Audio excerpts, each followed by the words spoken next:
আবারও আমি তোমাদের সামনে হাজির হলাম আজকের এই ম্যাথ 01 অর্থাৎ এসএসসি 2024-25 শিক্ষার্থীদের জন্য 4.2 এর মান নির্ণয়ের অঙ্কগুলো করো লগারিদমের।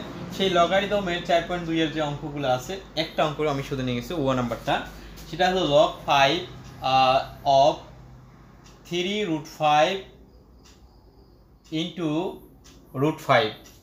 এটাকে আমাকে কি করতে হবে? মান নির্ণয় করতে হবে। তো দেখো কিভাবে মান নির্ণয় করা যায়, আমি সলিউশন করতেছি। এটা সলিউশন, এই সলিউশনটা দেখো, প্রথমে আমাকে তুলতে হবে log 5 3√5 ডট √5।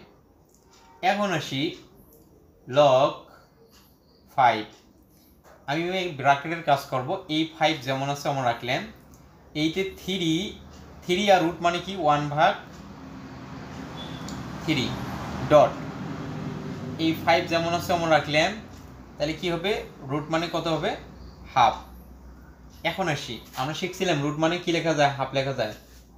এখন log 5 ঠিক আছে, এখন দুইটা 5 মিলিয়ে আমাকে একটা 5 নিতে হবে। আমরা একটা সূত্র জানি, a⁴m গুণন a⁴n, তাহলে দুইটা a মিলি একটা a, আর গুণ থাকলে গুণের পাওয়ারগুলোর যোগ হয় m প্লাস n হবে। তাহলে দুইটা 5 মিলি একটা 5, তাহলে গুণের এটা কোনো পাওয়ার করি, এটা কিন্তু কি উপরে আছে, এটা উপরে বোঝাচ্ছে, তাহলে হবে যোগ হবে 1/3, এই গুণের জন্য দেব যোগ 1/2। এখন আসি log 5, এই 5 যেমন আছে আমরা রাখলাম। এখন এটাকে আমরা লসাগু করব। 3 আর 2 এর লসাগু কত হয়? 6 হয়, যেহেতু বেজোড় সংখ্যা, মৌলিক সংখ্যা দুইটায়, একটা জোড় আর একটা হলো বেজোড়, দুইটা মৌলিক সংখ্যা। জোড়ের মধ্যে মৌলিক সংখ্যা হলো 2, আর 3 তো কি মৌলিক সংখ্যা, 3 দুগুণে 6। 3 দিয়ে যদি আমি 6 ভাগ দেই, তাহলে 3 দিয়ে যদি আমি 6 ভাগ দেই, 3 দুগুণে 6 বিড়াল কত?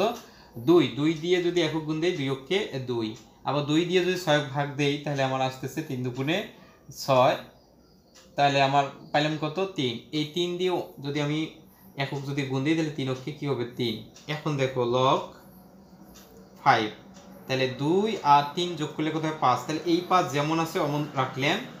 এখন আমার থাকতেছে কত?